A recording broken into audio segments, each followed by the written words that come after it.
IDFM 98 de la bande FM IDFM Radio Anguin, une histoire vraie qui a bouleversé des milliers de lecteurs. Ce soir avec Gabriel Alexander, son livre s'appelle Seconde chance. Tout ce qui ne vous tue pas vous rend plus fort. N'abandonnez jamais, c'est publié au courrier du livre. Bonjour Gabriel Alexander. Bonjour Joël. Alors c'est un pseudonyme et on dira un peu plus tard pourquoi. Là vous êtes en Thaïlande. Oui, exactement, avec ma famille. Le son sera peut-être ce qu'il sera, donc c'est une émission par téléphone. Donc Seconde chance, c'est votre premier livre. Peut-être qu'il y en aura un autre, mais c'est pas ce que vous dites. Est-ce que vous pensez que vous en ferez un autre, il y aura une suite? Franchement, je suis très mitigé. On me le demande, il y a beaucoup de lecteurs qui me le demandent, enfin ceux qui ont aimé le livre. Mais je suis assez mitigé, bien que depuis que j'ai fini d'écrire ce livre, il m'est arrivé tellement de choses, comme à la plupart des êtres humains. Je pourrais en écrire un autre, et je crois que beaucoup de gens pourraient en écrire un autre, mais pour l'instant, je me focalise sur celui-ci, sur la bonne distribution de celui-ci, parce que je reçois tellement d'emails touchants, émouvants, et de gens à qui ce livre redonne de l'espoir, sort du désespoir. Donc je me focalise beaucoup plus sur la bonne distribution, puisqu'il apporte... une deuxième chance, c'est le titre. Il apporte énormément d'espoir aux gens, et il leur redonne envie de se battre. Et ça, c'est un merveilleux cadeau. Voilà. C'est un merveilleux cadeau. Vous êtes parisien au départ, vous avez vécu à Paris, vous étiez quand même dans une famille nombreuse, 5 sœurs, 3 frères et vos parents, donc plus de 10 personnes essayant de vivre tant bien que mal sous le même toit. C'était pas très grand chez vous, hein, c'était même petit. Non.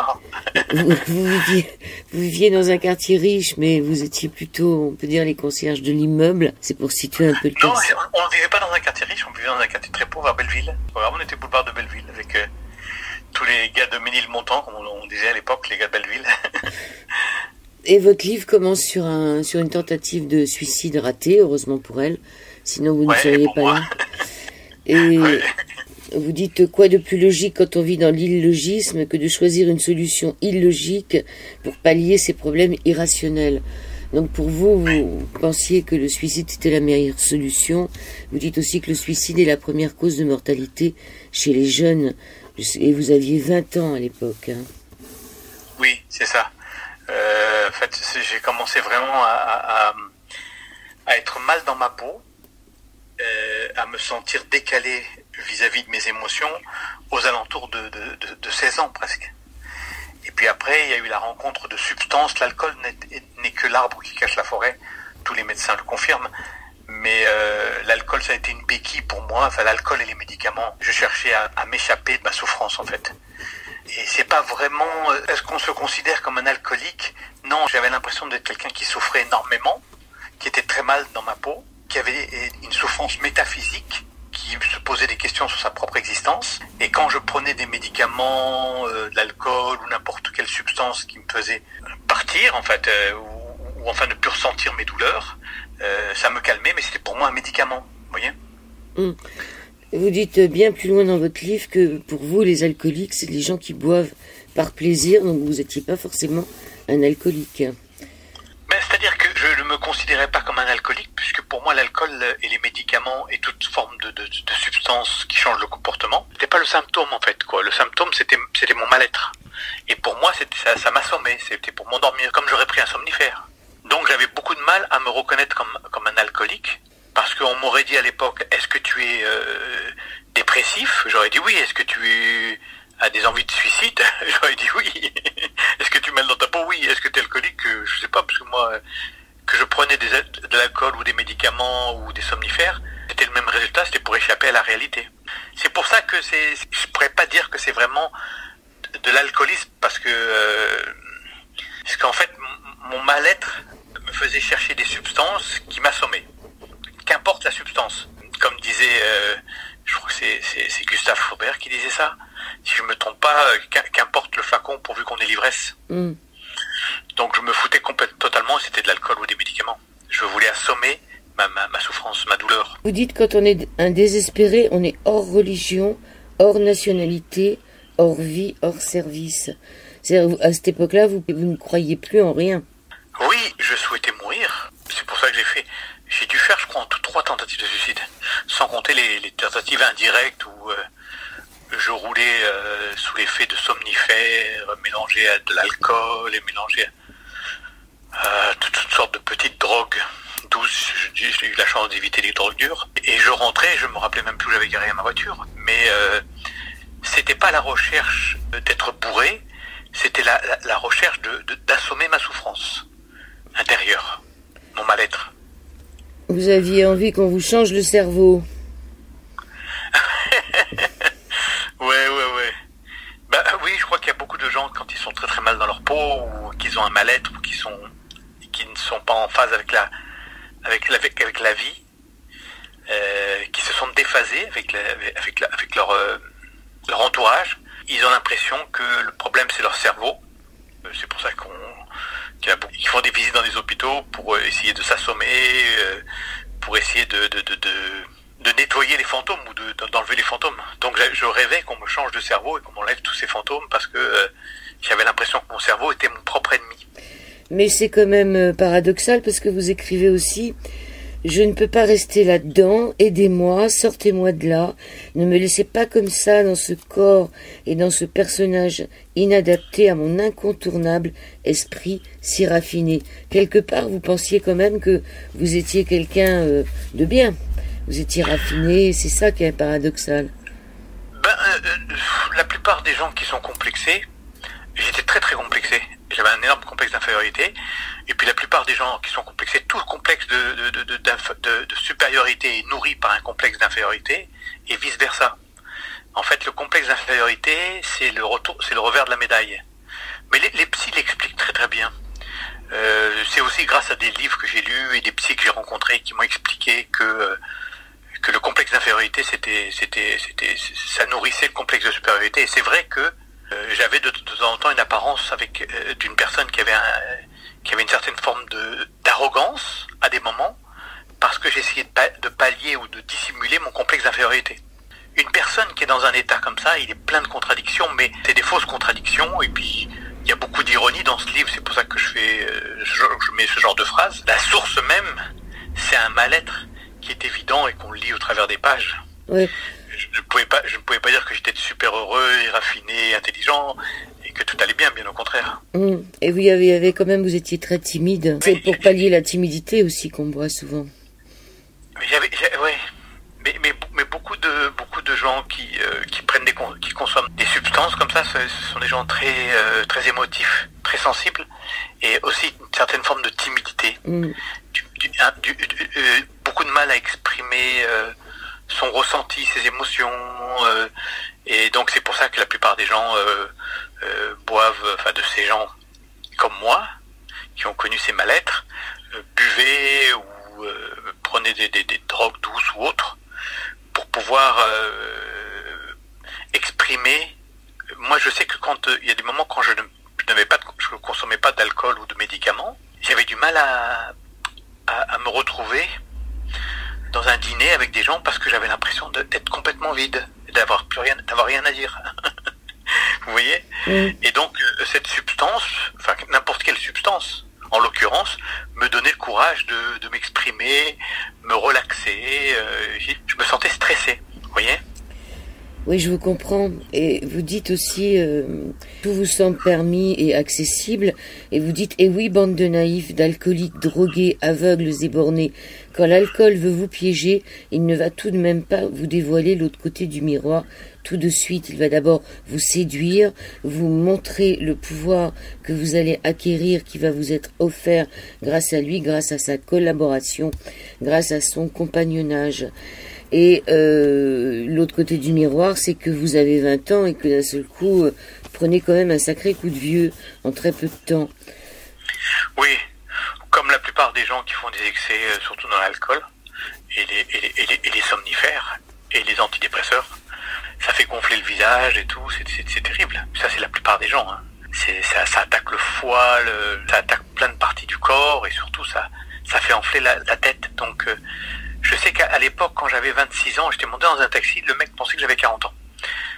Le problème aussi, c'est que quand il y avait trop d'amour, dès que les gens vous témoignaient trop d'amour, c'était pas supportable pour vous et vous partiez. Vous supportiez pas quelque part que les gens vous donnent trop d'amour, surtout les femmes, vous disparaissiez, car leur amour vous étouffait.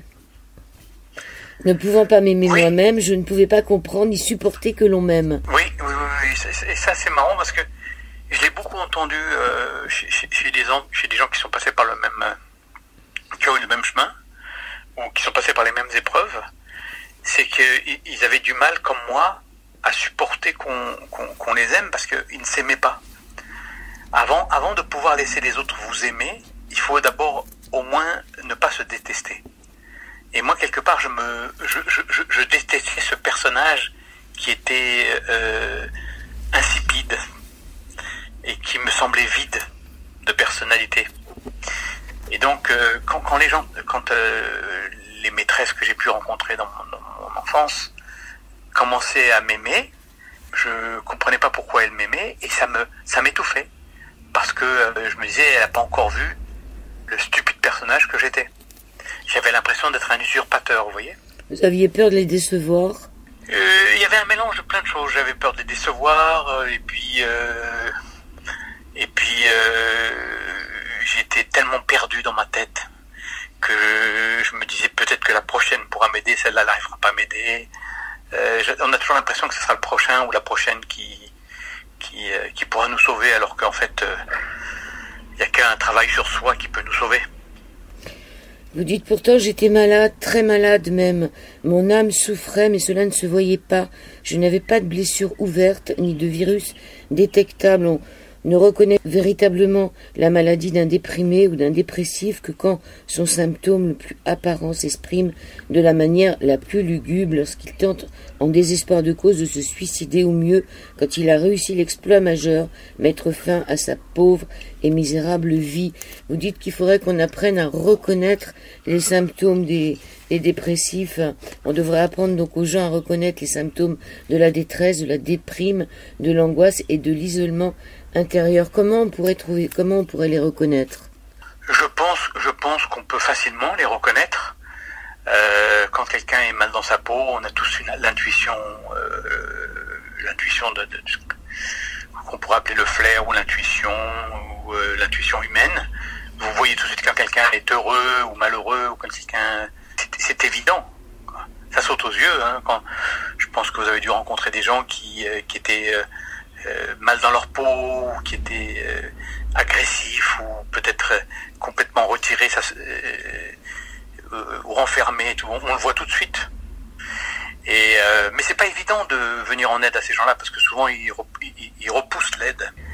Ils ont peur de confondre. Ils confondent l'aide et la pitié, l'apitoiement. C'est pas évident, mais on devrait peut-être apprendre un peu plus aux gens à comprendre, surtout à la famille proche, à comprendre et à déceler quand quelqu'un commence à aller mal pour pouvoir lui venir en aide ou enfin ou du moins lui proposer de l'aide. Et après, il faut savoir s'il va accepter. Alors, vous dites qu'une âme qui se vide, qui s'évapore dans l'air, c'est incolore, donc invisible pour la plupart des gens, sauf pour ceux qui réussissent à voir avec leur cœur. En ce qui concerne votre mère, par exemple, est-ce qu'elle en avait conscience de ce qui se passait?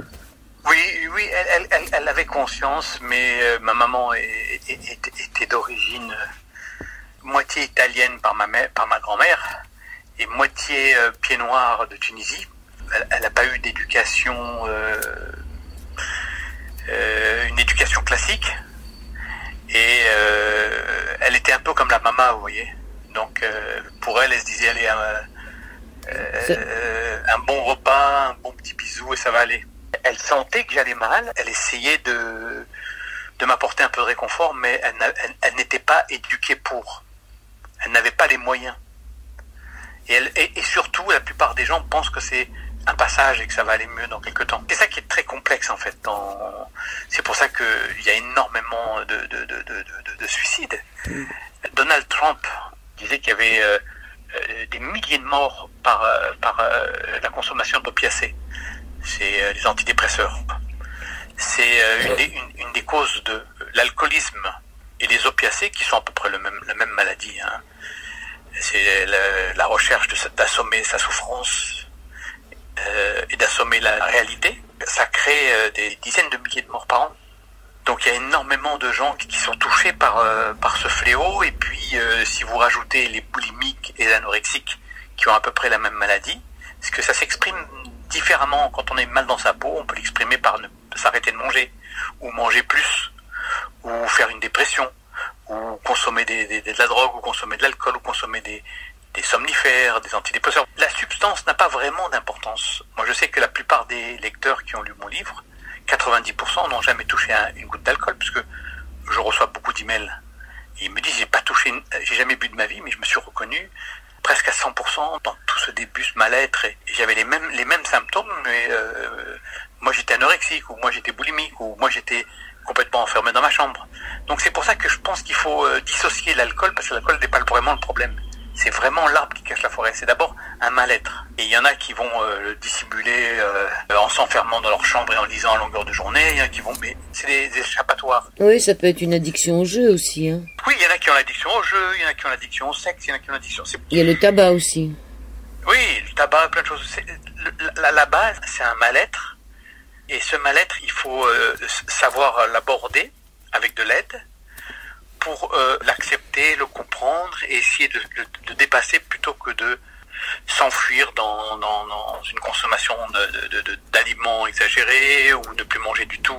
Il y a énormément d'anorexiques qui meurent en se suicidant et qui ont exactement les mêmes symptômes. Je sais que j'ai eu des emails d'anorexiques, de boulimiques ou de gens qui ont juste fait une dépression et qui me disent c'est exactement la manière dont vous avez décrit. Et les symptômes, c'est les mêmes, sauf que moi, j'ai pas pris d'alcool, j'ai pris ça, j'ai pas pris de ça, j'ai pris de ça. La consommation ou la non-consommation d'un produit est juste, je me répète et je suis désolé, mais c'est juste l'arbre qui cache la forêt, il y a la forêt derrière. Et ça n'a pas d'importance. À partir du moment où on enlève l'arbre, bien sûr que quelqu'un qui consomme de l'alcool ou des somnifères ou des antidépresseurs, on peut pas parler avec lui puisqu'il n'est pas là. Donc il faut déjà nettoyer, faire un sevrage, puis après que la personne elle soit en état d'écouter, et puis après il y a un travail à faire sur elle-même. Mais j'ai vu des centaines de gens arrêter de consommer des produits, des substances ou autres, et ils disaient ça y est, je m'en suis sorti. Mais c'était pas du tout vrai. Au bout d'un mois, ils reprenaient, ou 3 mois, ou 6 mois, parce que il n'a pas travaillé sur le fond du problème, qui est un mal-être, qui était une reconstruction intellectuelle, spirituelle, dans le sens pas religieux bien sûr, hein, dans le sens amical du terme. Reprendre goût à la vie, à la spiritualité qui existe partout, dans les arbres, dans les enfants, dans l'amitié. C'est ça la spiritualité, hein, pour moi. Ça n'a pas un côté religieux. Alors vous en étiez quand même à 20 cachets par jour, hein, c'était quand même beaucoup. Là vous étiez parti à Los Angeles, la ville des anges. C'est là que vous vous faites arrêter parce que vous conduisiez en état d'ivresse et que pour la première fois vous rencontrez les alcooliques anonymes. Et c'est très drôle toute la partie de votre première rencontre avec eux, parce que vous vous demandez ce que vous faites là. Et... Oui, parce que comme je vous l'ai dit tout à l'heure, on n'a pas l'impression, enfin moi je me reconnaissais, je ne m'identifiais pas du tout comme un alcoolique. Je m'identifiais comme une personne qui était très très mal dans ma peau et qui n'était pas à sa place et qui était malheureux. Je me trouvais pas à ma place aux alcooliques anonymes. Mais les alcooliques anonymes m'ont fait comprendre que pour pouvoir travailler sur moi et essayer de comprendre et de prendre conscience de mon mal-être et de pouvoir m'en sortir, il fallait d'abord que j'arrête les substances pour avoir l'esprit assez clair et faire un travail sur moi. Donc ça a été une rencontre très importante. Oui, alors vous rencontriez des femmes, des femmes, vous dites je voulais des mamans, plein de mamans, pas des femmes ni des maîtresses, mais des infirmières de l'âme, celles qui débordaient d'amour maternel, et c'était celles qui n'avaient jamais eu d'enfants, qui souvent en donnaient le plus. Vous les avez fait souffrir, ces femmes, au départ, hein. Écoutez, je ne sais pas qui souffrait le plus, franchement. Il y en a qui ont dû passer des bons moments à s'occuper de moi comme un enfant. Il y en a peut-être qui ont souffert. Moi, je souffrais aussi énormément. Il y en a peut-être qui étaient très conscientes que c'était une relation d'une nuit ou de quelques nuits, parce qu'elles sentaient que j'étais quelqu'un de très déséquilibré émotionnellement parlant. Pas mentalement, je n'étais pas déséquilibré mentalement, mais émotionnellement parlant. Et donc, elle me donnait un peu d'affection. Pardon, mais c'est pareil, là, il y a des femmes qui se reconnaissent dans leur côté infirmière. les femmes qui lisent ce livre se reconnaissent aussi dans leur façon d'accueillir des hommes qui ont des problèmes. Deuxième partie de cette émission, nous parlons du livre Seconde Chance de Gabriel Alexander. En résumé, à cette époque aussi, vous n'étiez pas à votre place. Vous n'étiez à votre place nulle part. Avec les riches, vous aviez un absurde complexe d'infériorité, et avec les pauvres, un complexe de supériorité et de mal-être totalement superflu. Vous étiez pas bien, ni d'un côté ni de l'autre. C'est amusant aussi, ça. En fait, ouais, j'étais pas bien avec tout le monde, que ce soit les pauvres, les riches, ce qu'on appelle les middle class, la classe moyenne. N'importe qui, en fait, n'importe qui. J'étais le fait de ne pas être bien dans ma peau, j'étais mal avec tout le monde, puisque je me sentais vide. Alors vous vous sentiez si vide que vous aviez envie de mourir. Il y a un très beau passage à la page 105 sur la mort, sur cette envie de mourir. Je lirai que la fin. Nous supplierons nos descendants de nous porter jusqu'à notre dernier lit, notre dernier matelas, celui des bois précieux pour les bourgeois et de bois de sapin pour les pauvres. Mais qu'importe la qualité du cercueil, le repos sera pour tous salvateur. Jusqu'à ce jour, aucun utilisateur n'est revenu se plaindre auprès de son ébéniste de quartier de la mauvaise qualité du bois. On se plaint plus souvent d'une mauvaise bière à un mauvais comptoir que d'une mauvaise mise en bière, ce qui prouve qu'en mourant, on devient moins capricieux. C'est vrai que j'adore cette phrase. Il y a beaucoup d'humour dans votre livre. On devient moins capricieux. En fait, j'ai essayé d'exprimer ce que j'avais ressenti le plus sincèrement possible. Et avec le recul, puisque j'ai écrit ça après 20 ans, où j'avais changé complètement d'état d'esprit et décidé de choisir un autre chemin, en arrêtant toutes les substances et en faisant d'abord un sevrage. Mais ça, le sevrage, il n'est pas très important. Il dure 15 jours, 1 mois, 2 mois, c'est pas très important. Ce qui est important, c'est tout le travail qu'il y a à faire après. J'ai lu énormément de livres, j'ai fait des stages, j'ai écouté des gens, j'ai essayé de comprendre la vie, l'univers. J'ai essayé de m'intéresser à l'existence et à ne plus être complètement refermé sur moi dans un égocentrisme qui me rendait complètement aveugle. Mais il faut du temps. Ça s'est pas fait en 1 mois, franchement. Ça s'est fait en plusieurs années. Il faut de la persévérance. Mais comme j'avais un certain recul et que quand j'ai écrit ce livre, j'ai essayé d'exprimer tout ce qui m'était passé par la tête à cette époque-là, et en même temps de mettre un petit peu d'humour. L'humour, oui, sûrement. Je sais pas si, mais en fait l'ironie. Et je crois que c'est ce qui a aussi plu au lecteur, c'est que il y a énormément de moments difficiles, et en même temps il y a énormément d'ironie sur moi-même. Je me moque de moi. Puis avec des passages où je dis un peu ce que je pense de l'existence en général. C'est ça qui est étonnant, c'est que vous parlez de quelque chose qui a eu lieu 20 ans avant, et donc vous avez quand même une sacrée mémoire de toute cette période. Et pendant que vous écriviez ce livre, est-ce que quelque part il n'y avait pas de la nostalgie, ou est-ce que vous avez pleuré, ou dans quel état d'esprit vous étiez quand vous vous êtes forcé à vous remémorer toute cette période de votre vie? Je vais vous dire, je me suis absolument pas forcé, c'est venu tout seul. Vraiment, ça coulait tout seul, et puis je n'en souffrais absolument pas. Au contraire, j'avais de la peine pour ce garçon qui souffrait vraiment. J'avais l'impression d'être complètement détaché de cette personne. C'est marrant, hein, d'ailleurs. Hein. Et j'écrivais sans aucune souffrance, sans aucune... j'avais déjà fait un travail quand même sur moi de plusieurs années. Donc, je voyais ça avec beaucoup de recul. Et c'est ce qui m'a donné cette distance. Alors vous écrivez, vous les gens normaux, vous ne pouvez pas comprendre, vous qui avez la chance après 2 ou 3 verres de vous sentir rassasié, vous qui contrôlez vos émotions, vous qui faites tout sans excès, tout avec modération, pas une mèche qui dépasse, le costume bien mis et le cerveau bien bordé sur les côtés. Je vous ai beaucoup envié un moment, mais plus maintenant, plus aujourd'hui. Je suis heureux d'avoir connu l'extrême souffrance. Cela me permet de mieux comprendre la douleur des autres, de mieux apprécier mon bonheur, et puis tout ce qui ne tue pas rend plus fort. C'est le sous-titre de votre livre. Alors vous rencontrez les alcooliques anonymes et vous les appelez plutôt la fraternité. Ils s'appellent comme ça, eux. Ça s'appelle pas une association, c'est une fraternité. D'accord. C'est une fraternité d'hommes et de femmes. C'est marqué dans leur statut, en fait. D'ailleurs, vous faites toujours partie de la fraternité, ça vous arrive maintenant d'aider des gens? Oui, je fais toujours partie de cette fraternité, entre guillemets. Ici, elle est beaucoup moins présente, là où je suis actuellement. Il y a beaucoup moins de réunions, beaucoup moins de membres et tout. Mais j'y vais vraiment, j'y allais déjà de moins en moins. J'y vais, dans mes débuts, j'y allais presque 3, 4, 5 fois par semaine. Et puis petit à petit, de moins en moins. Et là, à ma dernière réunion, on doit remonter à 3, 4 ou 5 mois. Ça me permet de me reconnecter un petit peu, de ne pas oublier. Oui, et puis d'aider les autres. Et puis aussi d'aider les autres. C'est un mélange, en fait, on s'entraide. On aide les nouveaux nous aident à nous rappeler d'où on vient. Ouais. Des fois, on peut oublier d'où on vient. Ils vous disent, viens le plus souvent possible en réunion. Si tu veux arrêter de boire, c'est notre problème. Mais si tu veux continuer à boire, c'est ton problème. Nous n'obligeons personne à arrêter de boire, il n'y a que toi qui peux le décider.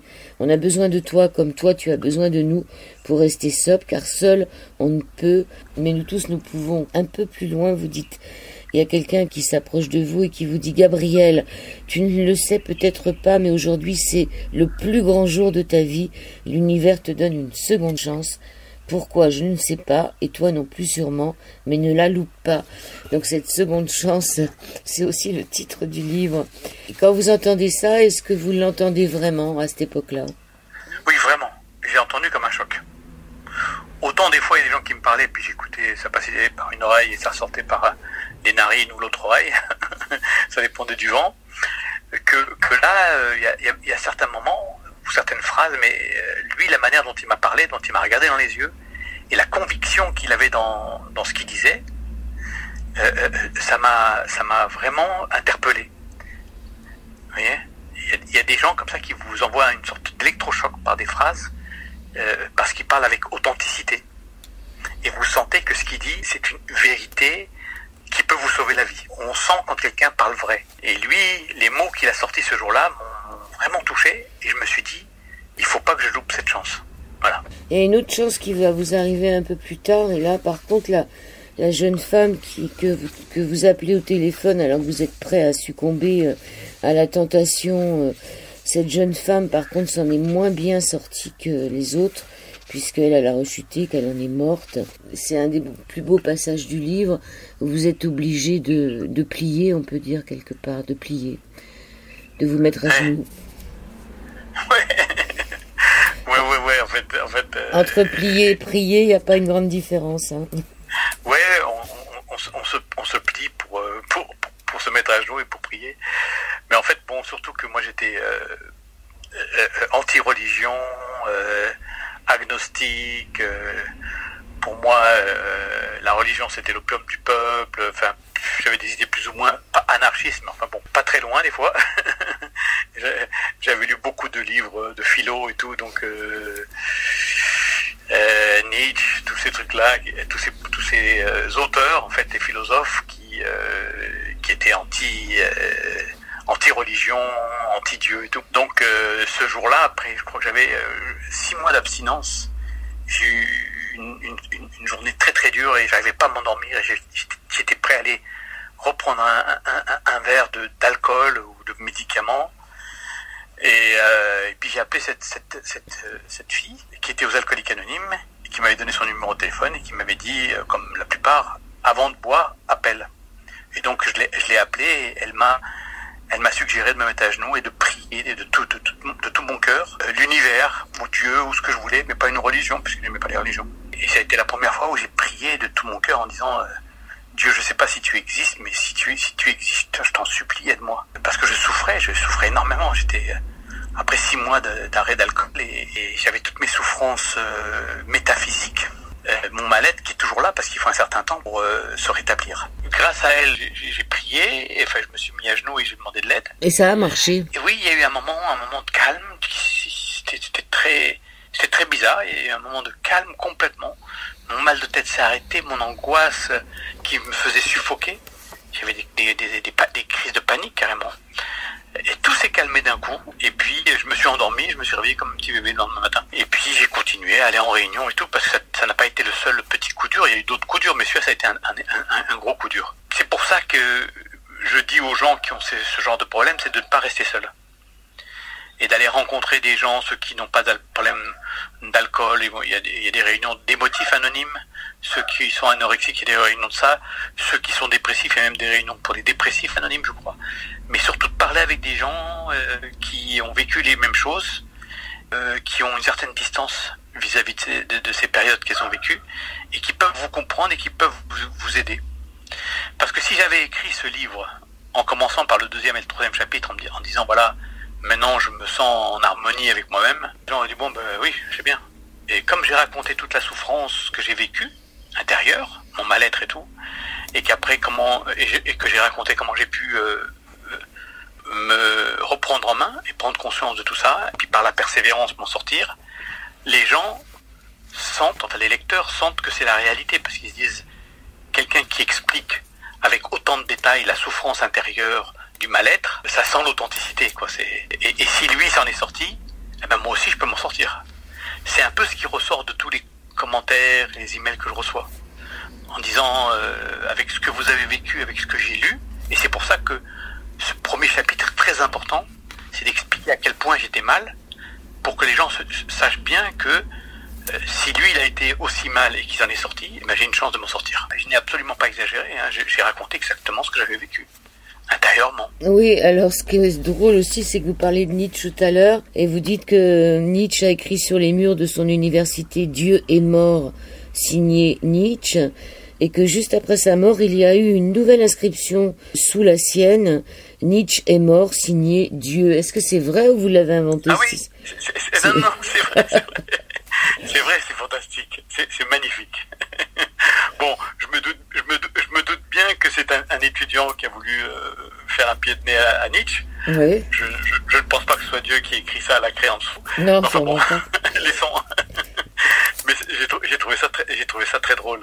Parce que Nietzsche qui dit Dieu est mort, signé Nietzsche, on peut toujours avoir un doute, puisque personne ne sait s'il y a un Dieu ou pas. Mais quand Nietzsche est mort, on est sûr qu'il n'y a aucun doute, puisqu'il est mort, il est enterré. Vous avez arrêté de fumer aussi après, c'est-à-dire que vous avez arrêté de prendre des médicaments, vous avez arrêté de boire et vous avez arrêté de fumer sur la même lancée. C'est quand même assez fantastique. Ouais, mais souvent la plupart des gens font à peu près la même démarche. Je ne vais pas prendre ça à mon crédit réellement, bien que c'est moi qui l'ai fait, mais beaucoup de gens le font. Beaucoup de gens le font quand ils arrêtent de boire, ils changent leur alimentation très souvent. Je ne mange plus de sucre. Je fais de la natation tous les matins. J'ai arrêté la viande par respect pour les animaux, donc je ne mange plus de viande depuis, je sais plus quoi, 15 ou 16 ans. Il y avait une émission une fois dans un restaurant, il y a un chef cuisinier, il disait qu'est-ce que vous voulez, la personne lui disait, c'était caméra cachée en plus, il disait voilà, je voudrais l'escalope de veau. Et puis le chef allait à la cuisine, il revenait avec le veau, il dit voilà, je le découpe ici. Et le mec regardait le veau, c'est très mignon, hein, un veau, ah oui, un petit veau, comme la plupart des bébés animaux. Il dit non, ne le touchez pas, ne le coupez pas, non, j'en veux pas, je vais commander autre chose. Donc si les gens savaient et voyaient réellement, parce qu'ils se voilent la face, que quand ils commandent une escalope de veau, on tue un bébé qui est super mignon, qui a envie de vivre, qui a envie lui aussi de voir des levées de soleil, des couchers de soleil, qui a envie de brouter dans l'herbe avec sa maman et tout. Je suis sûr qu'il y a plein de gens qui arrêteraient. Donc moi j'ai arrêté. Je n'oblige personne à arrêter la viande, mais je dis, qui ne dit mot consent, qui consent est complice, qui est complice est coupable. Donc j'ai décidé d'arrêter la viande, mais chacun fait ce qu'il veut. Alors vous êtes authentique, mais alors justement, eh bien figurez-vous qu'après 3 ans de sobriété, de recherche et d'introspection, j'ai compris ce que cela voulait dire être authentique. Maintenant vous êtes authentique, vous dites ce que vous pensez. C'est quoi être authentique?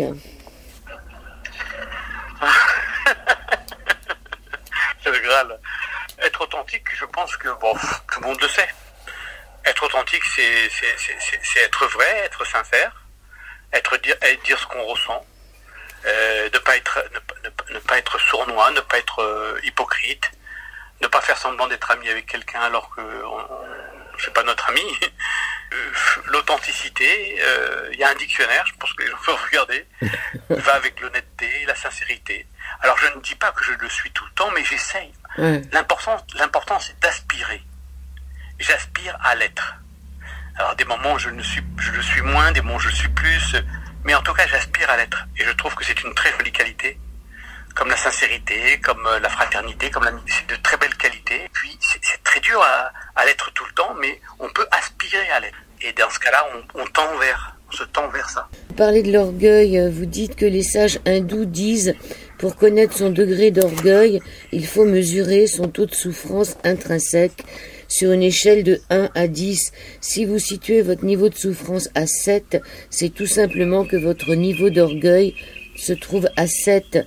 La souffrance n'existe que nourrie par l'orgueil. » Alors ça, c'est important aussi, se poser la question de savoir si on souffre parce qu'on est orgueilleux. J'ai lu beaucoup de bouquins sur le bouddhisme, l'hindouisme, le Vedanta. Et il y a un moment, ça m'a sauté aux yeux et j'ai compris. Alors, j'ai compris ça. Je ne sais pas si j'ai raison ou si je me trompe. Enfin, moi, je pense que ces écrits spirituels, hindous, Vedanta et tout, ont raison, que l'orgueil est la base de la souffrance ou est une expression de la souffrance. L'ego. L'ego, l'orgueil, la vanité, l'arrogance, tous ces mots qui vont avec, qui sont le reflet d'une souffrance intérieure. Tout complexe de supériorité est nourri par un complexe d'infériorité. C'est presque mathématique. Et les psychologues vous l'expliquent de manière très simple. Quand on n'a pas de complexe d'infériorité, on ne peut pas nourrir un complexe de supériorité. On a juste envie de profiter de la vie et de profiter de ses amis autour de soi. Quand on veut en foutre plein la gueule aux autres, c'est parce qu'on est mal dans sa peau et qu'on se sent, qu'on a un complexe d'infériorité et qu'on veut montrer aux autres, tiens, j'existe.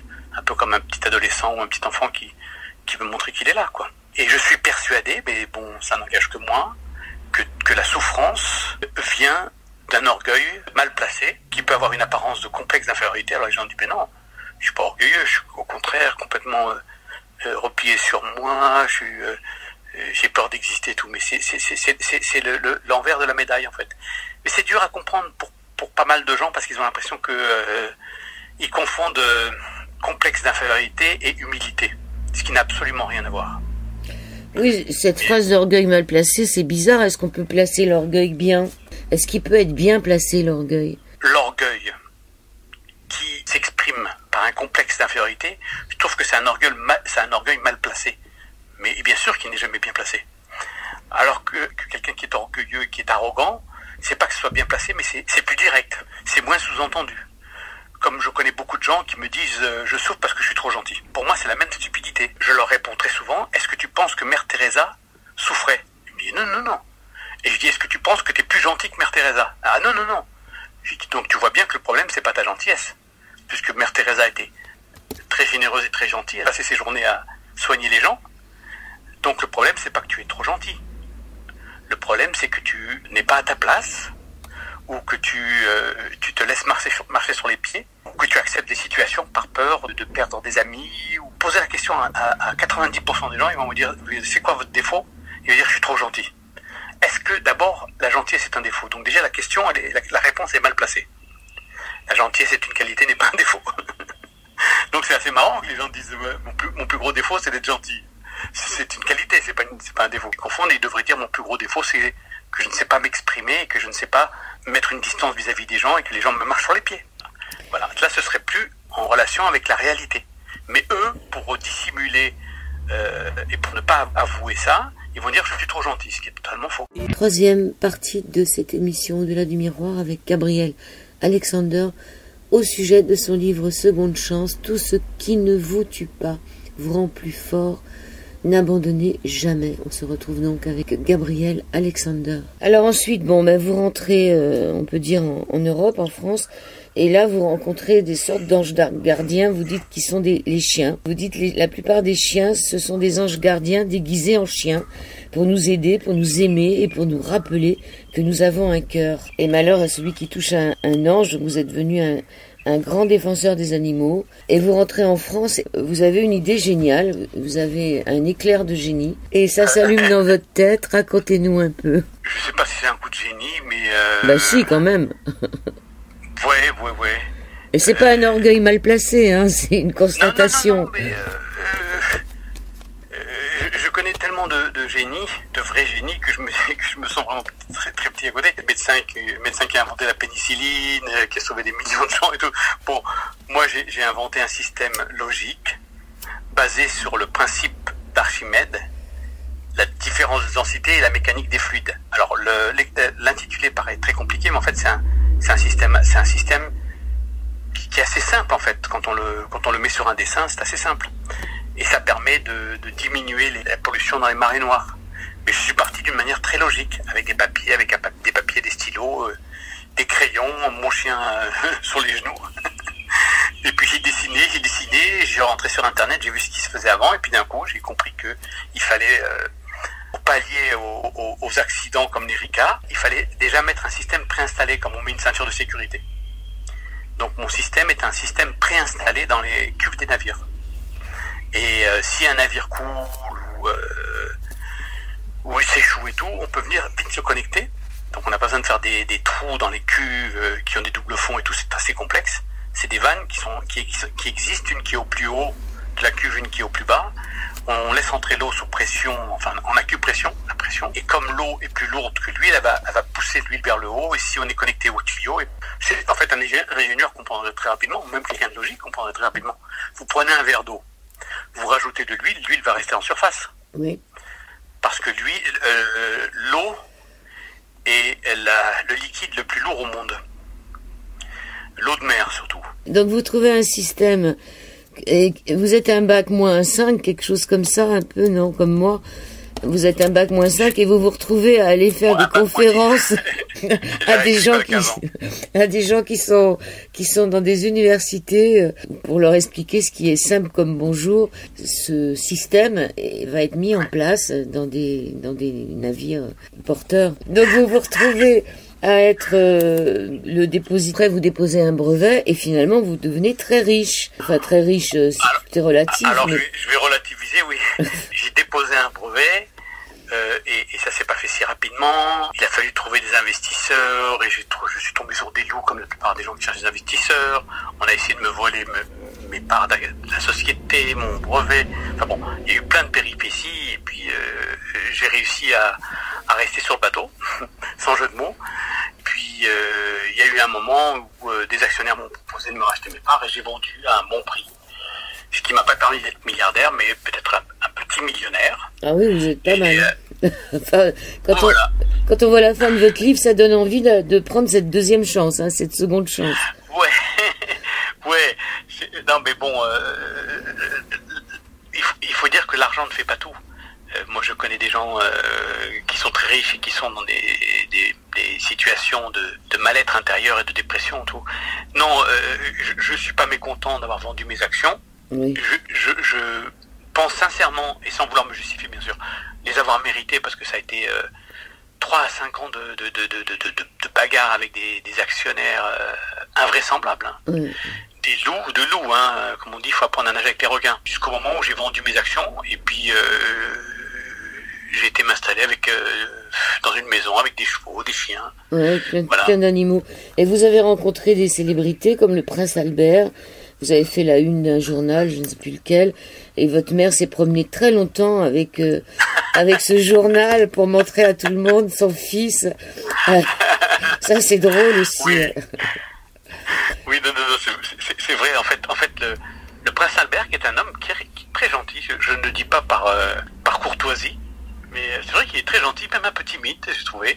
Avait lu un article sur mon invention, et comme la principauté de Monaco est très intéressée par la protection de l'environnement et de la mer surtout, oui, puisqu'ils n'ont que du littoral. On s'est rencontrés, il m'a proposé une rencontre, on a déjeuné ensemble, il était très sympa, c'était très très cordial, pas du tout protocolaire. Il m'a dit écoutez, nous votre idée elle nous plaît, on est prêt à vous soutenir. Et ça a fait que des investisseurs, ça a attiré des investisseurs bien sûr, et ça m'a permis de pouvoir monter la société. Mais bon, ça s'est pas fait en un jour, c'était très long, c'était très très laborieux, hein. Vraiment.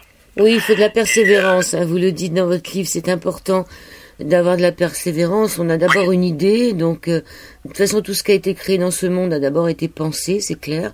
On a je sais pas combien de milliers de pensées qui nous traversent la tête, mais le tout c'est pas s'arrêter sur la pensée, c'est d'agir et de le faire.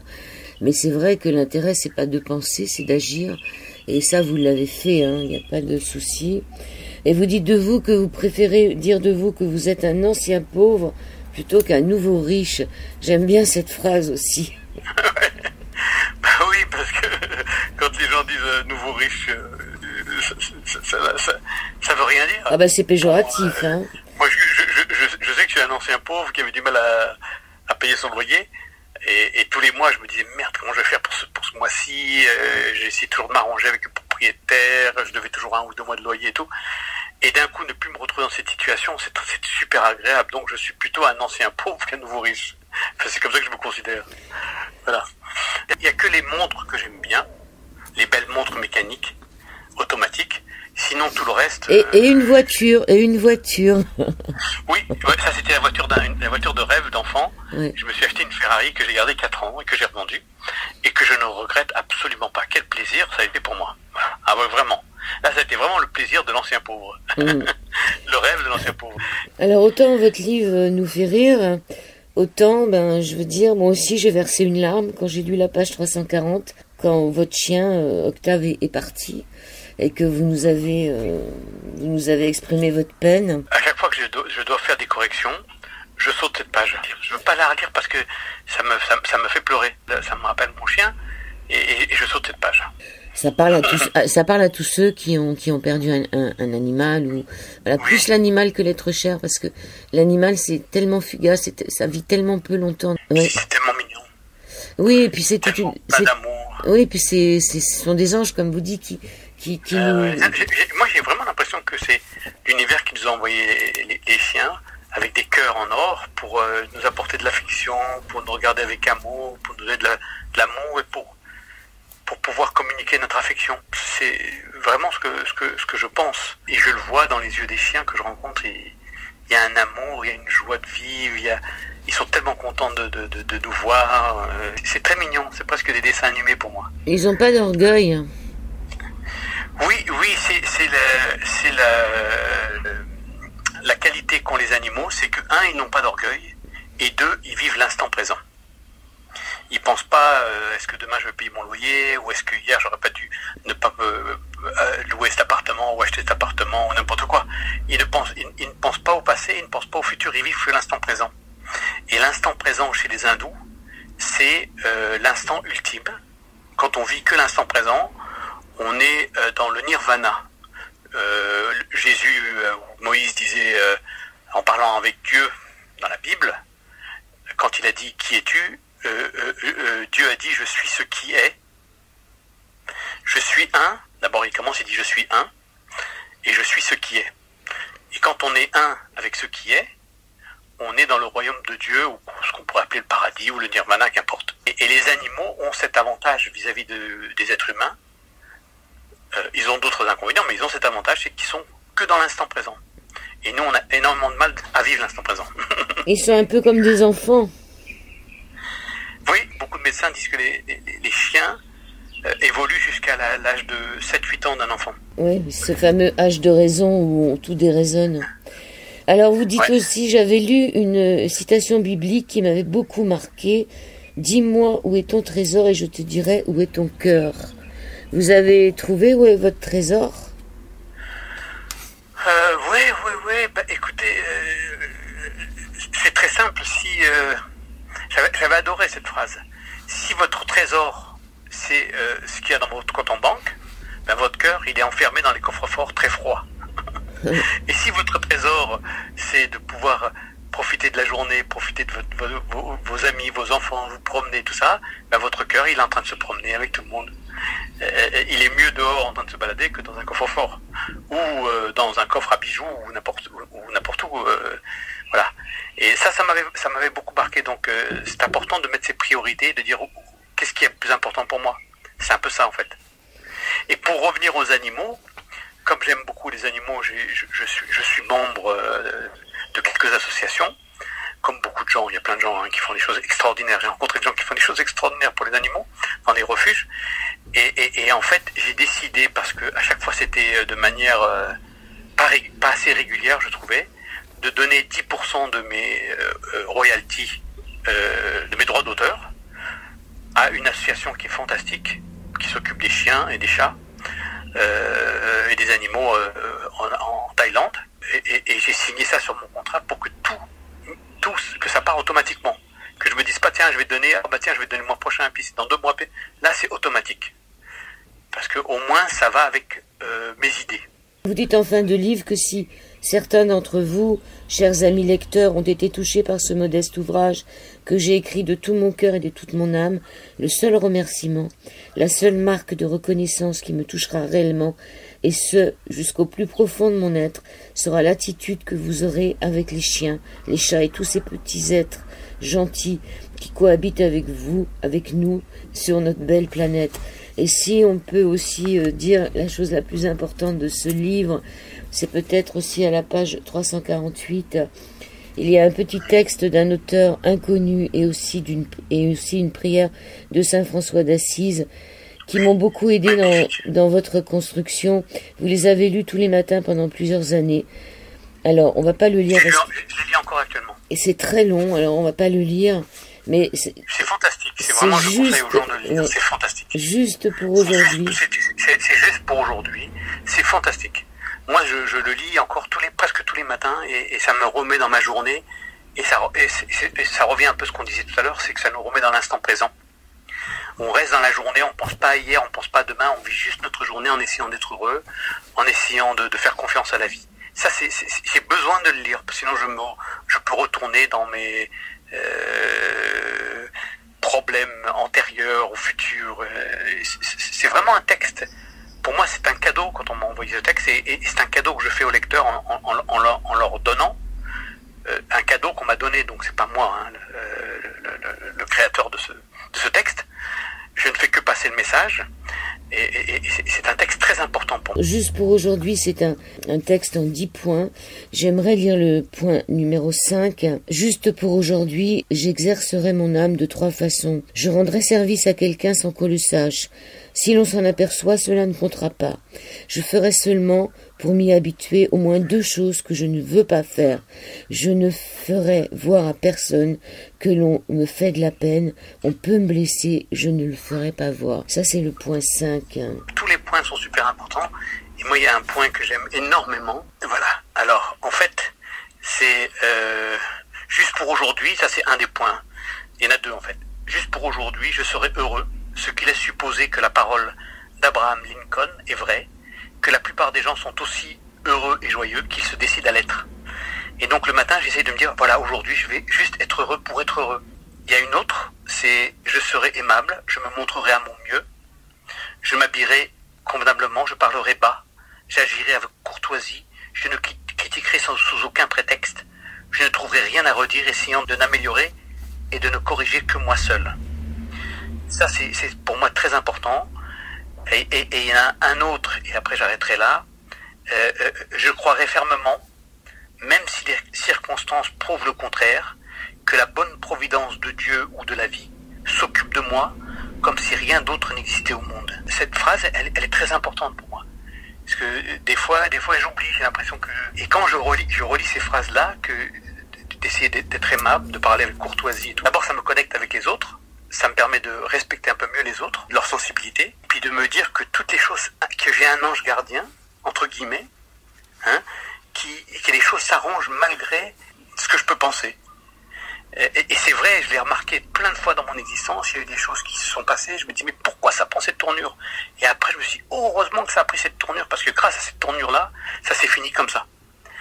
Et donc, voilà, ce juste pour aujourd'hui, pour moi, je conseille à plein de gens de le lire parce que ça permet de rester dans la journée, ça permet d'ouvrir son cœur et de ne pas rester dans sa tête, et ça permet de s'ouvrir aux autres et de penser à soi dans le sens prendre soin de soi, pas penser à soi dans le sens égoïste, prendre soin de soi, prendre 30 minutes pour soi, un moment de paix, de calme, où on réfléchit calmement et on se dit voilà, ça c'est ma demi-heure à moi. Au début, c'était un ami des Alcooliques Anonymes qui vous avait fait le pari de sortir un pamphlet de 40 pages sur l'alcoolisme avant les fêtes de Noël.